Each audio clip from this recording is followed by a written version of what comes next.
24 घंटे में सिर्फ 5 घंटे की नींद, बाकी पढ़ाई में दिन रात गए बीत।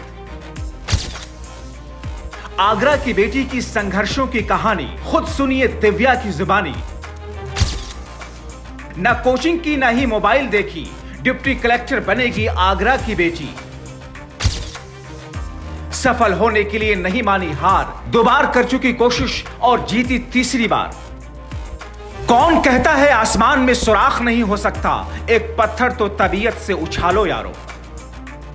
इस कहावत को चरितार्थ कर दिखाया है आगरा की दिव्या सिकरवार ने। जरूरी नहीं है कि पढ़ाई के लिए कोचिंग ही करनी पड़े, जरूरी नहीं है कि रास्ता बंद हो जाए तो लौट आए।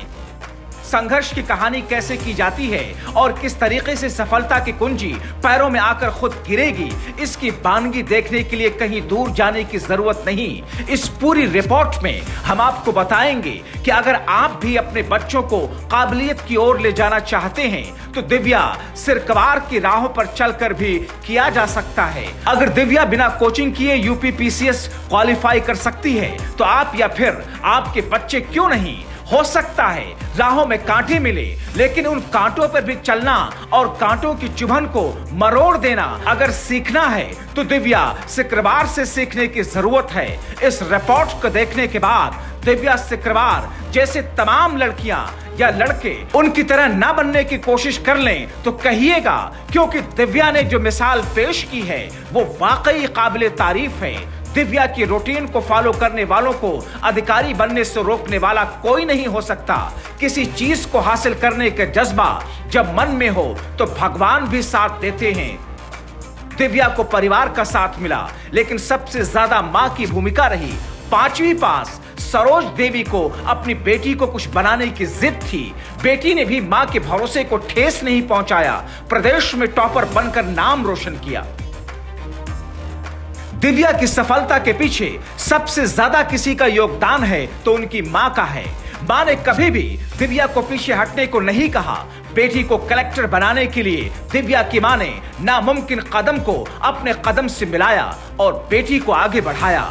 पैसों की तंगी जरूर थी, लेकिन पढ़ाई से समझौता नहीं। हाँ, बस दिव्या ने कोचिंग का मुंह तक नहीं देखा और सफलता को अपने पैरों पर गिरा लिया। दिव्या ने यूपी पीसीएस के लिए कोई कोचिंग नहीं की, बल्कि उन्होंने घर से ही तैयारी करके परीक्षा में टॉप किया। यहां तक कि वे मोबाइल का भी इस्तेमाल नहीं करती थी। दिव्या का कहना है कि सिर्फ ऑनलाइन स्टडी के जरिए ही उन्होंने फोन का इस्तेमाल किया। कढ़ीराम एतमादपुर के रहने वाले दिव्या सिकरवार खुद कहती हैं, पहली बार में मेंस क्लियर नहीं कर सकी तो दूसरी बार में 2 नंबर से सिलेक्शन रह गया। इसके बाद भी हिम्मत नहीं हारी और तीसरी बार में क्लियर करने की ठान ली। फिर क्या था, अब दिव्या को प्रदेश में टॉपर होने का विश्वास नहीं हो रहा। गांव से शहर तक किसी लड़की का शिक्षा हासिल करना आसान नहीं होता।